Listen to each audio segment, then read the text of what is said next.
Welcome to the Mindful CIO Podcast. This season, we focus on building trust, culture, and capability for responsible AI adoption. Together, we will explore what it takes for CIOs and technology leaders to implement AI in a way that balances speed with governance, innovation with accountability, and performance with long-term value. If you are navigating the complexity of AI inside your organization, you are in the right place. Let's get started.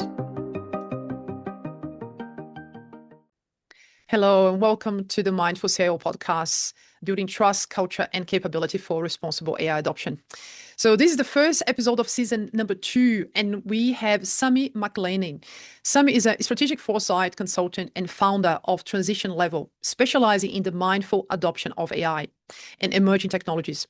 He founded the strategic foresight practice at Telstra Corporation, where he led work on long-term technology trends and AI governance implementation. Sami holds a master's in computer science and serves as senior research affiliate at the Institute for the Future, IFTF, and senior industry fellow at RMIT Forward.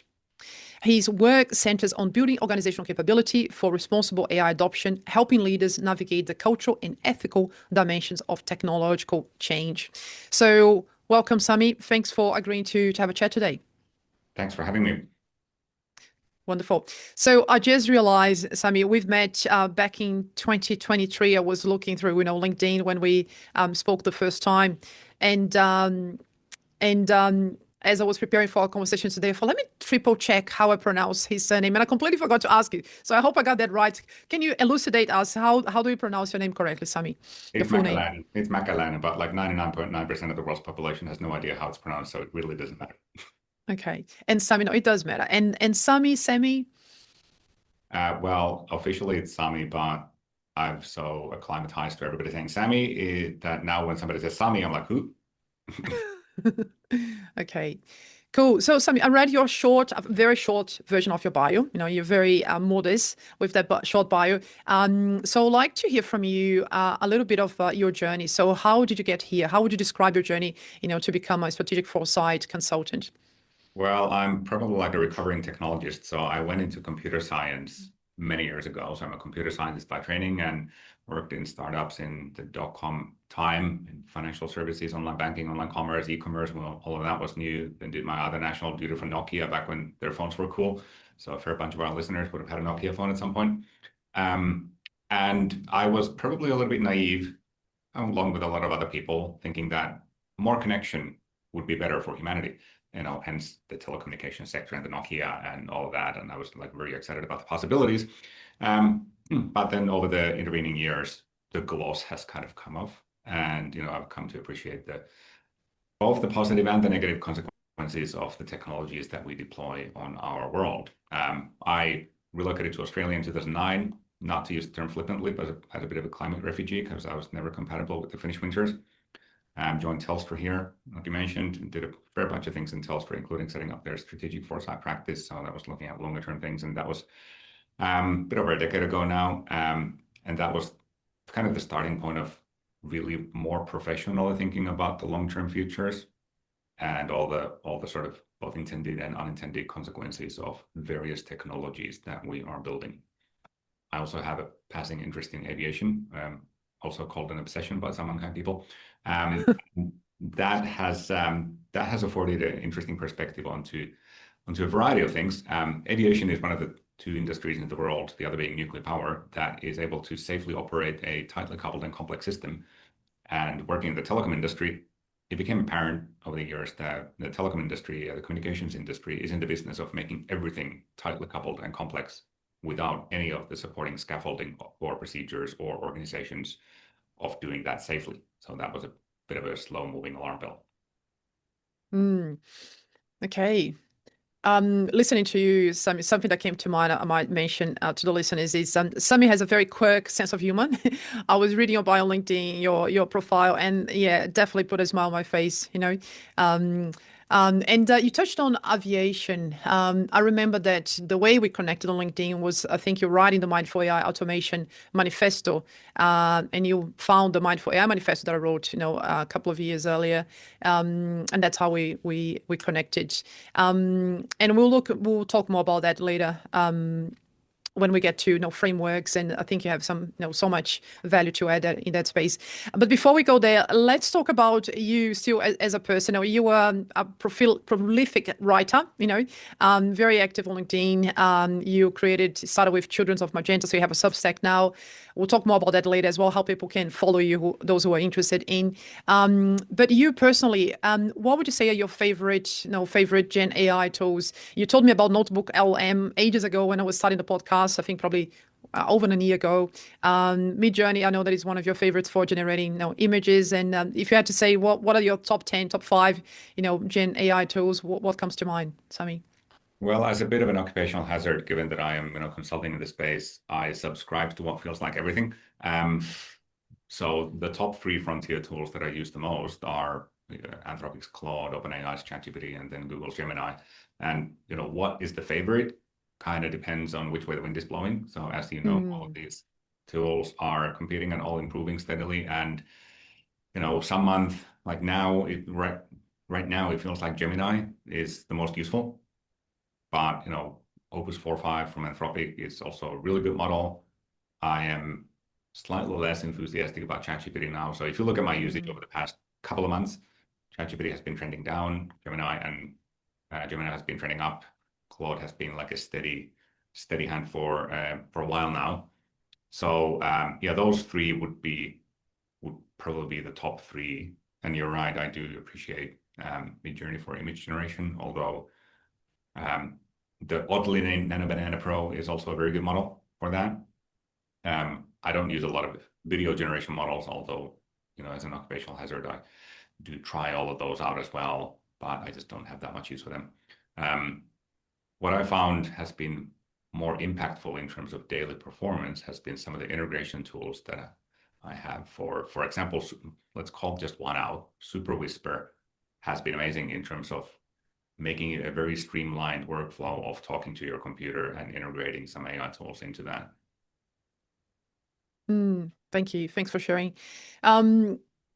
Yes, and as I was listening to you, I was thinking more like, what are the tools that you have using the most and what for, for what purpose? And also looking to enterprise-wide, relevant tools as well.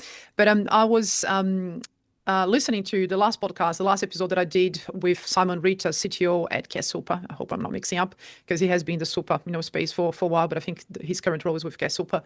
And he was talking about the fact how, tools are coming and going very, very fast, right? Tools that were considered, early this year, some of them are even not around anymore. So the pace of change, it's really huge in this space. It is, and that does present some problems with enterprises in particular, who are quite understandably reluctant to select any tool they feel like may not be around a year from now. So there is rightful reluctance in doing that. Having said that, the default mode of operation seems to be going conservative to the extreme, and everybody feels very comfortable selecting Microsoft Copilot, which is a very mediocre AI tool at best, just because that's more or less guaranteed to be there, and all companies in the world basically trust Microsoft, whether they should or not, but they do. And so it's a sort of organizationally, from a security, privacy, governance policy, an easy choice, which doesn't mean that it is the best choice by any stretch of imagination, but that's some of the sort of realpolitik, pragmatic considerations that often lead organizations into picking Copilot. And you mentioned trust, so we'll talk more about trust soon. I was surprised it didn't mention Perplexity. I came across Gamma recently, actually. I really enjoyed it and had a lot of fun with Gamma for presentations, but Gemini, I know is the next level for sure. Perplexity has been, when I started using Perplexity last year at some point, it really did a dramatic difference to my Google usage. So my Google usage, as in the search engine side usage, went down dramatically, probably cut my Google usage by more than 50%. And I still use Perplexity regularly. I am slightly less enthusiastic about Perplexity nowadays for two particular reasons. One is that the sort of web searchy functionality in both Claude and Anthropic and Gemini, all the top three, has improved significantly over the past 6 to 12 months. So Perplexity is no longer as unique. And also, whenever I hear Perplexity CEO, the name of whom escapes me at the moment, speak about his company or his views, he comes across as a bit of an asshole. So I have tried to, I'm not as comfortable with Perplexity as a company from an ethical perspective. Now, thank you. I can already hear the critics that, the top three frontier providers are like deeply unethical to begin with. However, there are gradients there. You can make arguments in many directions, but I would probably challenge anybody to find a more thoughtful and nuanced AI leader than Dario Amodei from Anthropic is. I mean, who does not shy away from any of the negative consequences either, which doesn't mean that all the business practices of Anthropic are ethical from my perspective either, but it's gradients. Yes, no, thank you. Thanks for, I wasn't aware of that, to be honest. I only came to my awareness that Anthropic had generally speaking, I don't know if it's still the case, as you mentioned, a more ethical approach than OpenAI. Was actually Simon Oliver, yes, one of our first guest speakers of the Mindful AI podcast, the one that I do with Martin, that brought that to my attention. So I think that's a really important consideration when choosing tools. I agree. Just before we move on, just on the pace of change, something that, again, Simon mentioned in the last conversation I had with him, it's becoming really hard to even to put together a strategy, right, around AI, because in tech, as a CTO, as a CEO, CIO, you talk about 5 years or 2 years, 3 years strategy. Now is like 1 year, and good luck with the pace of change. Would you agree with that, or do you think that's a little bit of exacerbated statement? Maybe a bit of both. I think it's perfectly possible to have a strategy that is like a 3-year strategy or 5-year strategy, or even like a longer term. However, it cannot look like what strategies used to look like. So, a strategy does not need to be a monolithic document that charts the future. We can have a strategy where the strategy, in a nutshell, is to be flexible with this. Like often when we think about governance of AI, for example, governance kind of often disguises itself as this like avoiding fragmentation and like let's make sure that things don't change too fast, and we've got this standardized approach of doing things. But like that approach kind of does tend to kill speed or flexibility, but it doesn't need to mean that there is no governance. It just needs to mean that the governance is more flexible. So from like a fragmentation perspective, I'd rather have 3 or 5 teams in the company solving the same problem in 3 or 5 different ways using different tools than having all the teams wait 8 months for a permission to start on this like one official tool. Okay, controversial statement, Sami. From a person with strong governance background, I'm like, but I hear your point. Yes. And coming from a company like, you spent over a decade in Telstra, right? So 13 years now, we had a variety of roles from sustainability to innovation, CTO, and ended up, as a head of strategic foresight, if I'm recalling correctly. So I imagine that you do have silos, in Telstra, especially back in those days. Yes, of course, such a large organization, and to your point of fragmentation and governance in such a large, such a large structure, I think is a challenge for companies in general, especially the large ones, right? Exactly, to manage what you described there, how to, orchestrate and deal with different areas of the business, trying to solve the same problem from a slightly different angle and coming up with their own solution, especially when they're talking to vendors. And now, there's a lot of appetite for AI, I guess, and plenty of vendors out there trying to sell the solutions. Yeah. Yes, and to your point, like certainly there might have been a couple of silos at Telstra. There might even still be a couple of silos at Telstra.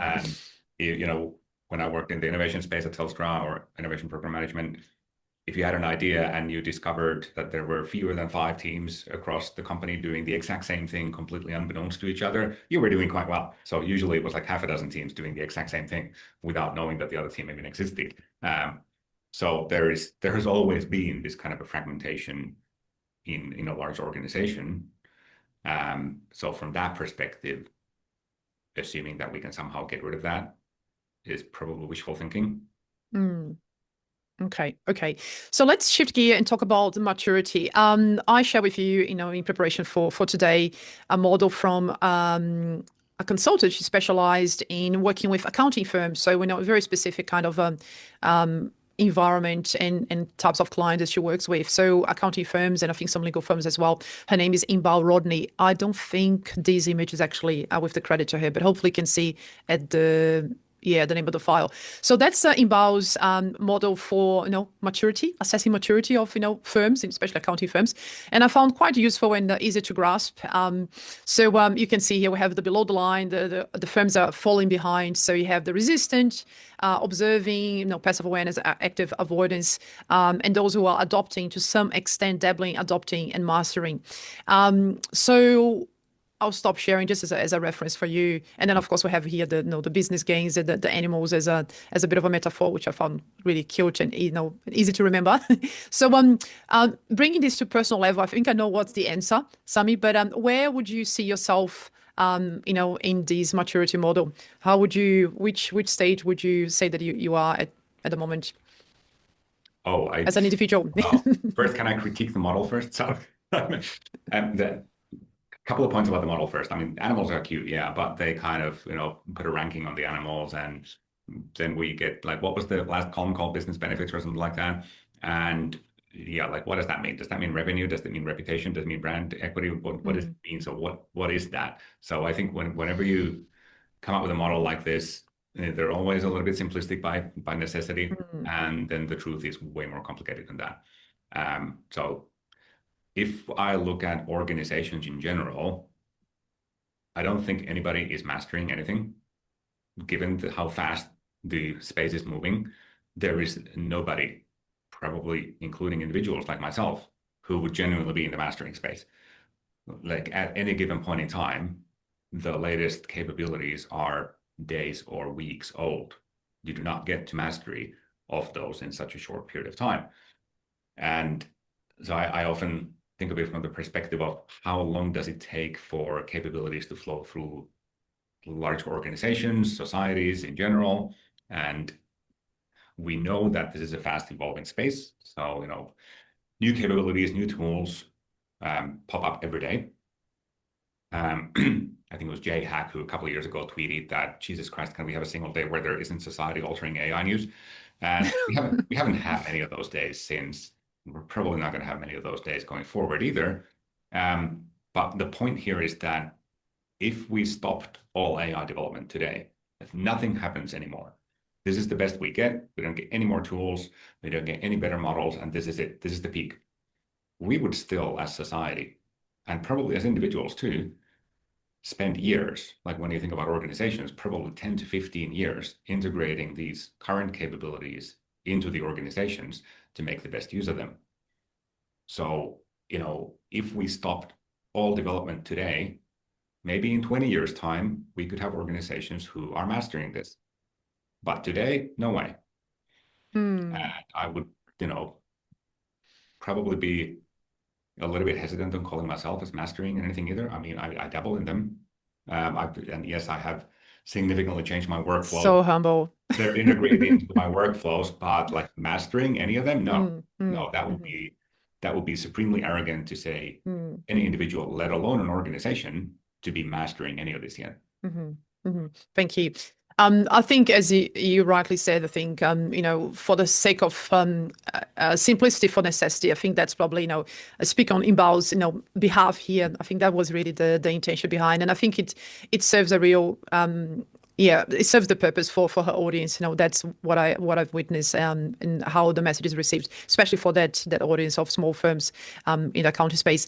Anyhow, so I haven't forgotten that you are such a critical thinker, Sami, and that's one of the things I love about you. So with that in mind, let me bring another model here. And it's not really a model for a maturity model for AI, but it's around the enterprise AI capabilities according to Gartner. A little bit more perhaps aligned.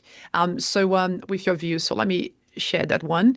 And also, it would be good. I love to pick your brain. It would be good to hear from you if you have come across a maturity model for AI that you thought that that's actually quite handy and not perfect but useful. If you have any other models in mind, it would be good to hear from you. So, what do you think about those enterprise AI capabilities for maturity according to Gartner? Any areas that you feel that are really critical, what's missing, or with your critical thinker hat on, what comes up for you?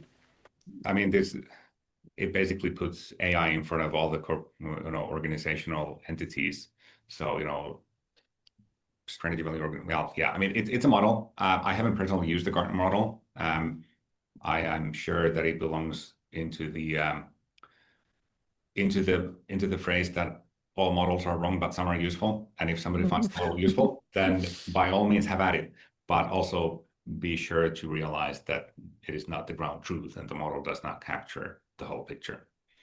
I was glad to see culture there. There was AI people and culture. I mean, that terminology comes across as a little bit weird, but culture is definitely one of the key either enablers or factors that are holding companies back. Thank you. On that note, Sami, I know that you are right now at one of your current clients now in the financial service space. So you're working with them. I remember that we met, I think it was last year, we met at the town hall at the AICD new financial year meeting at the Melbourne. And I didn't know that you were there. So, you were super tall. So I spotted you from a distance. We had a chat. We sat down together. And I can't remember her name, but the person who opened actually the morning, she was the keynote speaker. She mentioned, she's in the... Holman. Sorry? I think it was Christine Holman. Yeah, Christine, that's right. So she mentioned in her keynote that she's in the board with AGL, and she mentioned that she engaged a tool agnostic AI expert. And I looked at you, I was like, is that you? Was that you? And he was like, yeah, that was me. That was really cool. So I know that you have worked with organizations, in a variety of industries, all sizes, and you also work helping executives to figure out what they actually really need to know away from the noise, to help them to make sense out of all the Gen AI tools and so on. So if you had to describe the landscape in organizations right now, what are you seeing happening? And of course, that's a very broad question. You say, Nathalie, depends. Each organization, is in a different stage of maturity. But is there a general flavor, a general sense of what you're witnessing in organizations you're working with? Well, I've been doing this specifically AI-related sort of board education, board training things for 3 years-ish now. And at first, I was not surprised that the awareness is low because, I mean, we all know things like ChatGPT were just launched 3 years ago. It was all new to everybody. And then last year, I started being a little bit surprised at the sort of pervasive low levels of awareness, to put it kindly, I guess. And this year, I'm back to not being surprised, but still, I find the sort of general level of awareness of both the art of the possible and the things that can possibly go wrong, and just the whole landscape kind of lacking. So there is a lot of room for capability uplift, for information uplift on just understanding the landscape. And that is a whole big can of worms, because as we know, organizations tend to look to their leadership for guidance on what to do about things. Stakeholders of large organizations look to their key large stakeholders for guidance on what the future will hold. And when you then have these large organizations kind of pretend to know, things can go south. And I feel like there is a lot of, this is probably an unfair word, but I'm still going to use it. There's a lot of pretending going on. And it's not the fault of any one individual. It's not the fault of organizations either. It's just a factor of how fast things are evolving and how busy everybody's lives are. Like, I see this with my other hat on of strategic foresight, that whenever you do get time from, a leadership team or the board's diaries and to think about the long-term future, people find it a supremely valuable exercise, excuse me, but getting that time to take even 2 hours, 6 hours away from the day-to-day emergencies is often very challenging. So I find that to expect the leadership of an organization who have their day-to-day business to run and a whole lot of challenges involved in that, where AI forms like a small component of their daily lives, to expect them to be on top of developments is completely unrealistic, given that, even me, whose entire job it is to be on top of everything, cannot keep on top of everything. So this is a long-winded way of saying general awareness and capability are still somewhat low, but it's nobody's fault. It doesn't mean that we shouldn't try to uplift that. But it does also mean that if we start making decisions that are, far-reaching and impactful on the organization level with a relatively light knowledge base, there is an increased risk of getting things wrong. Thank you. Yes, and yeah, I really appreciate. I love the fact that you're talking about the AI literacy at the leadership team level. Because leadership team is setting the senior leadership team, the board is actually and below setting the tone, and people on the ground, even mid-level frontline managers will look up for direction, at least around the vision and so on. So and I might just add that the entire media landscape is not being very helpful with this, which is still very polarized with like, oh my God, it's an existential risk, or that it'll consume all our water and electricity, and the story in both is much more complicated than people would have you believe. And then on the other hand is like the AGI, ASI crowd who's like, yeah, we got to accelerate because this is the greatest thing ever and it'll solve everything. And as is the case with every single event when this happens, where you have like the extremes, the truth is not in the extremes. The truth is somewhere in the middle. And that kind of a nuanced, balanced view rarely gets the bandwidth that it deserves. And then the reactions of organizations kind of fall into not necessarily the entire extremes, but not enough in the middle space. Okay. All right. Existential risk is a topic for the Mindful AI podcast, not the Mindful CIO podcast. So let's have the conversation with Martin in the other podcast. So we'll stick here to responsible adoption. But thank you. I hear that the noise can be distraction. So in terms of capability uplift, Sami, I know that you work with senior leadership board members one-on-one. How about overall capability uplifting organizations? So in your Mindful Automation manifesto, you mentioned, I really recommend it anyone, and I'll put in the show notes the link to it, so mindfulautomation.com.au/manifesto. You have your principles and you have practical steps on how to actually implement those principles. And you mentioned the fact that there are many ethical frameworks out there, hundreds of them in fact, and the challenge is really to implement, right? To how to translate and make those principles practical enough that we can actually do something with it. So in terms of a capability uplift, what have you seen working, community of practice, social learning, on-demand, self-paced, one-on-one, any ideas on things that you saw that worked well to uplift capability of the people on the ground, all levels, including leadership teams? So all that you mentioned can work well. What works well is probably dependent on the organization and the culture. So, communities of practice are great ways of learning and finding out new things that you can do if you have the culture that supports that. If you have more of a punitive culture, then that doesn't work well, because then people don't feel like they are safe to share all the things that went wrong with the tools or what didn't work, because they feel like they're going to be punished for that. So, the culture needs to be there as an enabler, and then things like communities of practice can be super helpful. Even very basic things like, mandated e-learning can be useful, but there's a distinct pattern that you need to follow to make that useful.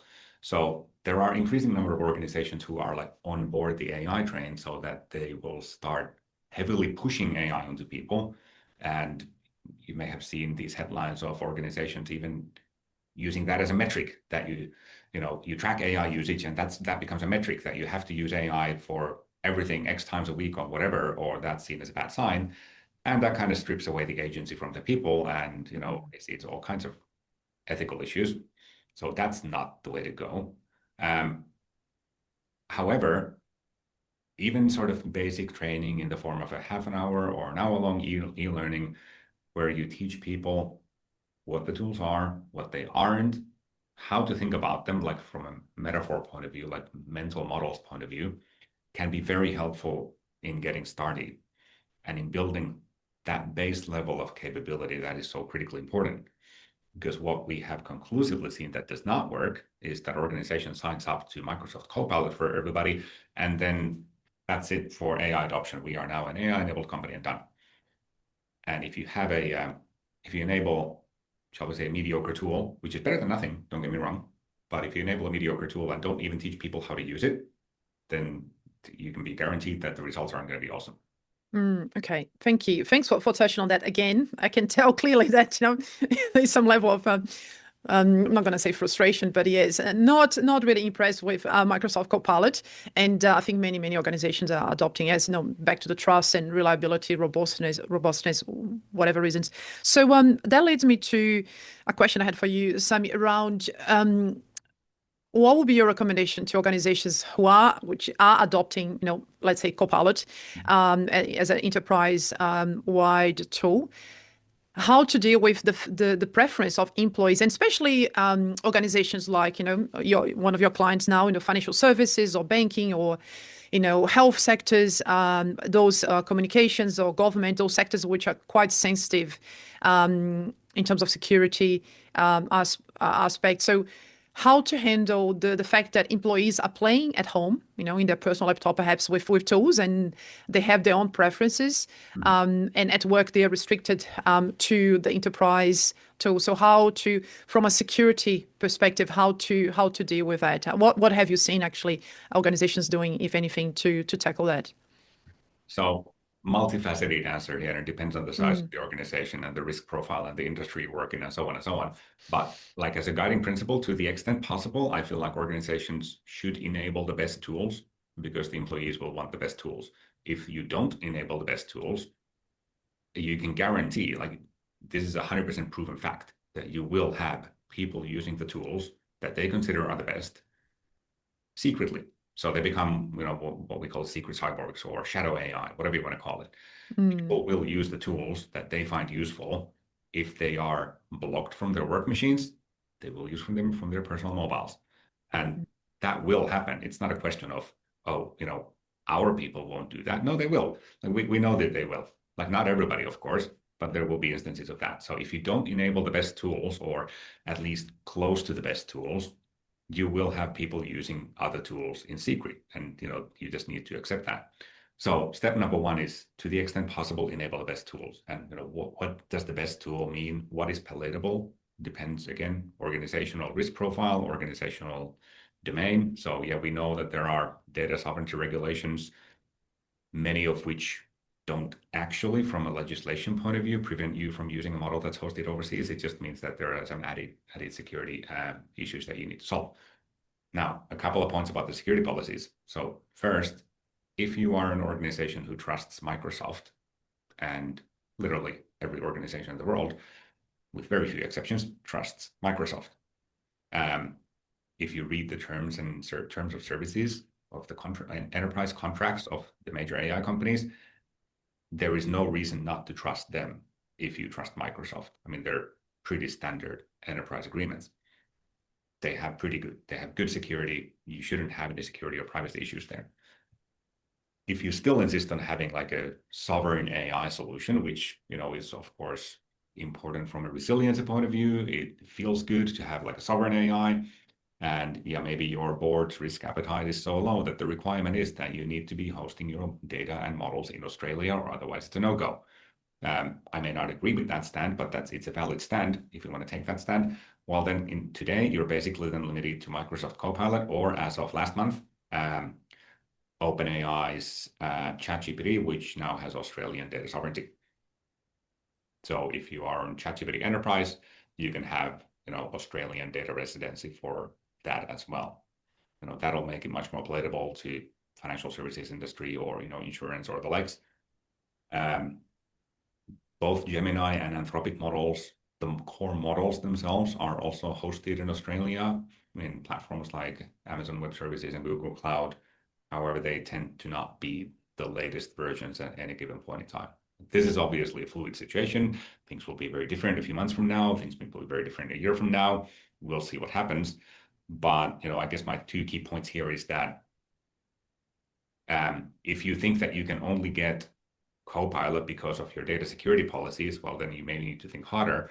And to the extent that you can, you should enable your workforce to use the tools they want to use or that they find the best. And because to assume that the board or the CEO leadership team or the IT organization knows the best tools for your entire workforce would be a little bit arrogant. And you get into these work as imagined versus work as done deltas. Okay. Rant. Thank you. You can tell how passionate you are. I mean, it's okay. It's okay. You're forgiven. So I'm conscious of time. We'll soon start to wrap up. So last couple of areas I'd like to go. Culture. So let's talk about culture. So you mentioned before, I can't remember actually where, but depending on the culture, and what came to mind as you were talking was growth mindset. You know, if you have a culture, I think it was community of practice. So if we have a culture that is okay to share, failures, experiments that didn't work well, community of practice could be a good way to go about the capability uplift, if not so much. So the culture play an important role. And even in the Gartner model, you mentioned, the people and culture aspect, which is an important one. So what are, again, very broad, Sami, what are the mindsets or the behaviors that can help or hinder from either, leadership team or, the workforce in organizations to help us to implement responsible AI? Okay, so multiple possible paths to Where take. to start? So yeah, exactly. So I'm going to start with how to view the AI tools. So I still believe that what Ethan Mollick said, I think last year already still applies, that we should consider AI tools as interns.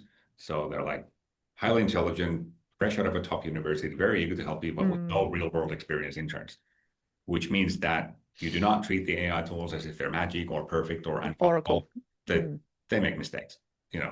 They're brilliant interns, but they're interns. You need to verify their work. And we kind of lose trust when we expect AIs to be, senior partners on day one, and then we find that they make mistakes. So we kind of need to shift the IT culture or AI culture from like zero error to recoverable error, which ironically is where we as humans have always been operating. Like we recognize that humans make mistakes too. And we've developed ways of working and checks and balances and, verification to make sure that we catch most of those mistakes. And again, maybe draw lessons from the aviation industry in that, because we standard operating procedures and checklists and having two pilots in the cockpit and, pilot monitoring, pilot flying, all of that stuff. Those are all very specific procedures guiding you to make sure that even the flawed individual can operate reliably in the system. And we could bring some of that into sort of the AI human collaboration scenario as well. Agree, 100%. Yes, and also quality of prompting, not expecting perfection, knowing that you need to interact a number of times to get really the results that you need, and yes, all of the above. Agree. And maybe another point. So let's talk about trust on a step level higher the hierarchy. So an easy way to lose trust in an organization is to break either autonomy, mastery, or purpose of the employees. And if you implement an AI system mindlessly or not thoughtfully, you might end up taking away the agency or mastery or autonomy of the employees or the individuals that are involved in that system, and that will obviously have bad consequences. So if we start implementing AI systems that will then make the humans a moral crumble zone, which is terminology used to describe when accountability and responsibility are no longer aligned, so we blame people for stuff that isn't their fault, then that will have very bad cultural consequences, not to mention that it's an unethical situation to be begin with. Yes, and also the need for multidisciplinary teams to be involved, everyone that is or representatives at least of the groups impacted by our solutions, which is something that you mentioned also on your Mindful Automation Manifesto. Wonderful. Okay, maybe the second last question, Sami. Just on responsible AI, as I mentioned before, you talked about the hundreds of ethical AI frameworks that are out there. I actually had fun when I was playing with Gemini couple of weeks ago, and I'll share here just as an illustration for now. So, we have a plethora of frameworks out there. I think the European AI Act is a really good reference, at least I believe so. We have now the Australian AI ethical principles. We have UNESCO. We have OECD, and here we have the core pillars of responsible AI. I mean that's based on my input. So absolutely, don't expect this to be accurate whatsoever. But just having this as a reference and everything that is in your mind when it comes to responsible AI frameworks. What does responsible AI means to you, and what are the frameworks that you have adopted in the past, or would you recommend or not recommend? What's your view in general when it comes to responsible AI frameworks in particular? As you mentioned, there are hundreds of them out in the world. I spent 18 very painful months as part of a responsible AI working group at Telstra, trying to build an AI governance structure based on the Australian AI ethical principles. And the chief problem with the principles-based frameworks is that nobody will disagree with the high-level wording of safety and explainability and fairness and blah, blah, blah. However, when you get down to the implementation level, when you have an actual project at hand and you're looking at it, you start asking these uncomfortable questions like, well, what does fair mean here anyway? And then you realize that you have way more than 2 parameters on which to tweak the thing. And you realize that, well, it's mathematically impossible to have an optimally fair system here. So you're going to have to start making judgment calls and decisions. And I would maybe even caution away from using some of these principles-based frameworks and just be transparent about your decisions. Like when you're deploying a solution that uses AI, be transparent what kind of value judgments and value decisions you're making in the process. And like as an organization, if you're maybe a smaller organization can adopt a sort of a more simple model, but a larger organization in particular shouldn't really be shy about ignoring most of the AI ethics frameworks and just being very explicit that, hey, here are our values. This is how we're thinking about it. This is how we're implementing it. And then just go with that. That's your AI ethics framework. Because the temptation is to go with like one of these well-known frameworks out there and then use them as a bit of an ethical stamp of approval. And you can get a consulting company to do that for you. And they're like, yeah, all our AI projects adhere to this or that framework, done. And that does not necessarily actually make them any more ethical. Okay, thanks, Sami. So before we close, are there any AI thinkers out there, anyone that you follow that you recommend listeners to stay up to date, other than yourself, to stay up to date with what's happening, people that you feel that are actually, reasonable, pragmatic, and can actually add value to their feeds and, newsletters or whatever format they have to provide updates on what's happening? I have like 2 go-to recommendations for this. The number one, who everybody has time for, is Ethan Mollick's One Useful Thing newsletter. And he's a very sort of pragmatic thinker in this space. And I think one of the most practically useful guides into generative AI in particular. The other is Zvi Moskovic's Don't Worry About the Vase Substack. Zvi is a superhumanly prolific author. So if you have literally 10 hours a week time to read, then read Zvi's newsletter. But for the majority of people, I think the go-to resource will be Ethan Mollick. Okay, thank you. I'll get to the details from you. I'll add them to the show notes. And then final insight or recommendation to leaders out there who want to implement AI in a responsible manner, considering culture and trust. Is there any final, on top of everything that you already generously shared, Sami, would you have any final recommendation or piece of advice, any final gold nugget? I have a couple of book recommendations, the names of which escape me right now, but I will send them to you and you can put them in the show notes. Okay, sounds good. And for those wanting to follow you, what's the best way to learn about what you're up to? Connecting or following me on LinkedIn is probably one. I'm a little bit less active on LinkedIn now because of the second item, which is my relatively new Substack, childrenofthemagenta.com. So sign up to that, and those are the top 2 channels. Thank you. And we even didn't talk about AI slop, which I know that is one of the reasons why you are moving away from LinkedIn, but that's another story. Maybe a topic for another episode. Thanks so much, Sami, for your time. And look forward to connect sometime soon. Thank you. Thank you, Nat. Thanks for having me. Cheers. Thanks for tuning in. If you're finding value in these conversations on responsible AI leadership, please subscribe and share the podcast with fellow CIOs and technology leaders. Together, we can shape what responsible AI adoption looks like in practice. See you in the next episode.